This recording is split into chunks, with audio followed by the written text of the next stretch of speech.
walking the bull, out for the. I'm walking the bull, out for the.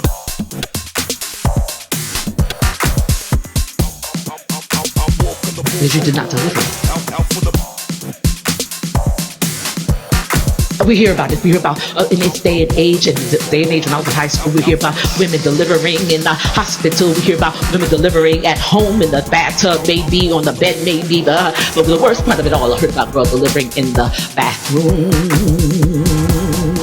Toilet seat miracle. I don't call it a miracle. The girl gave birth to the baby. The baby, they found it in the dumpster. I believe the baby was dead. Right? She went on having a prom because, that's what we do. Now we're selfish, and all we care about is what's going on with us and our stupidity. And so we have raised an age. We took God out of the schools, so God wasn't being presented in the schools. So now God isn't being presented in the schools. We have nobody raising our kids at school, and nobody raising at home but us. And so we get frustrated because we cannot handle it. And so when they go to school, they do whatever they want because there's no God in that thing. There's no God in it. There's no God there. You kick them out of the schools. Everybody's doing whatever they see is right in their own eyes. As a result of it, you are raising a whole bunch of selfish idiots, and now they're running around doing idiot things, and you're asking why is my child acting like an idiot? Because you raised that idiot.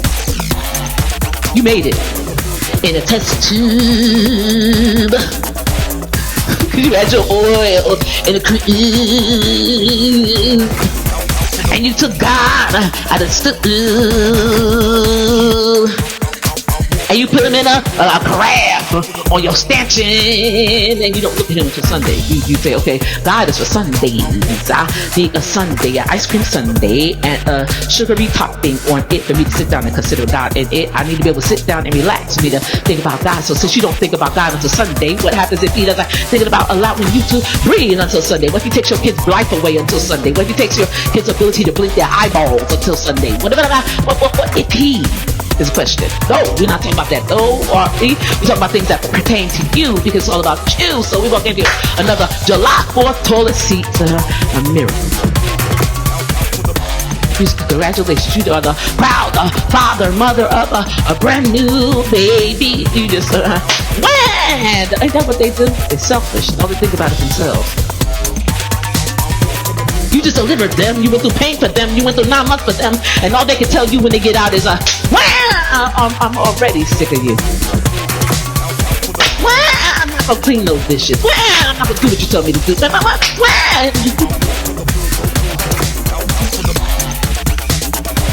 The very baby you could have aborted on the toilet seat like that young lady did, right? She aborted it. She gave it up. She gave up the ghost on the toilet seat and pulled it out with a coat hanger. She must have been cold, and then went back into dancing with her boyfriend. She aborted the promise and did not deliver it. She yanked it out and gave up on it. Now, have you given up on your promise?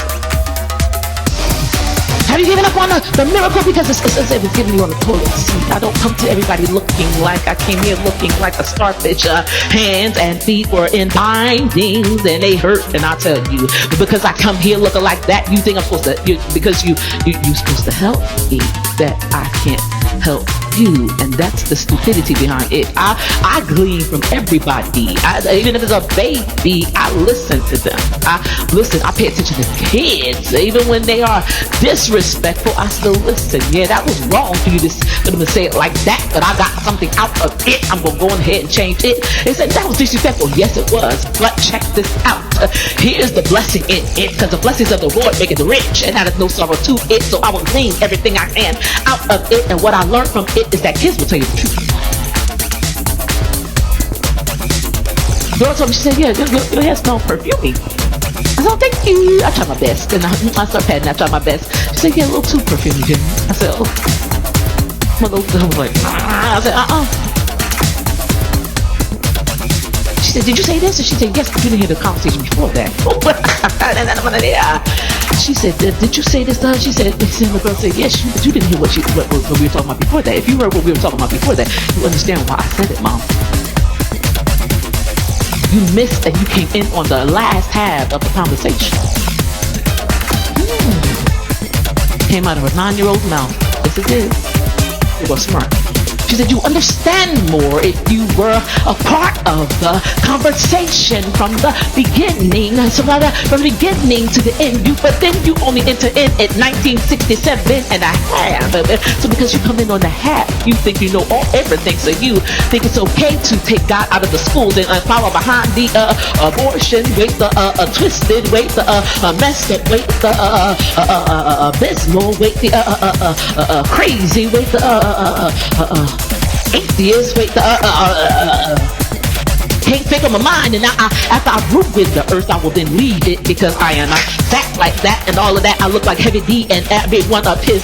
She looked like Gladys Knight and every one of her pimps, and then she left the earth. And after she messed it up, she pooped on it. She had her own toilet seat blessing for you.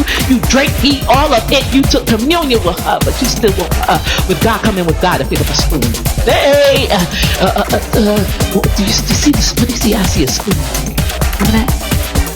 You can't matrix it with God. You can't see for a second what God is telling you to see. God said, see yourself while dancing in victory. He has victory for you. God said, see yourself dancing in victory, but you can't do that. But you will pick up a whole smorgasbord from with the atheist lady and eat all of it. Take your kids out, take God out of school from dealing with your kids, but you won't pick up a spoon with God and commune with Him and eat bread with Him and have some wine with Him. You will whine about it, whine about what God is asking you to do, but you won't keep God in schools. You won't fight with God to come back in school. See, everybody got an issue. They running those tissues. They wonder why we are going through what we're going through. But here's the thing.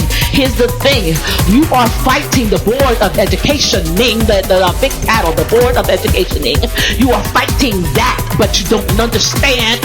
Instead of fighting the Board of Education in your area, go to the government. If you did what God told you to do and picked up the ministry that He told you to, you would realize that your words would supersede your area, and it would fly right to the heads of government. You would be before Parliament. You would be before government. You would be before the Senate. You would be before the Congress. They would listen to you, but ain't nobody listening to you because you won't pick up what God has told you to. That's why you stay low level, and God will not elevate you and have people listening to you if you can't listen to Him and just learn how to teach when He tells you to. You can't elder when He tells you to. You can't deacon when He tells you to. You can't preach when He tells you to. You ready to take a break and you ain't even gotten started. So how can God do anything but break on you or possibly break you?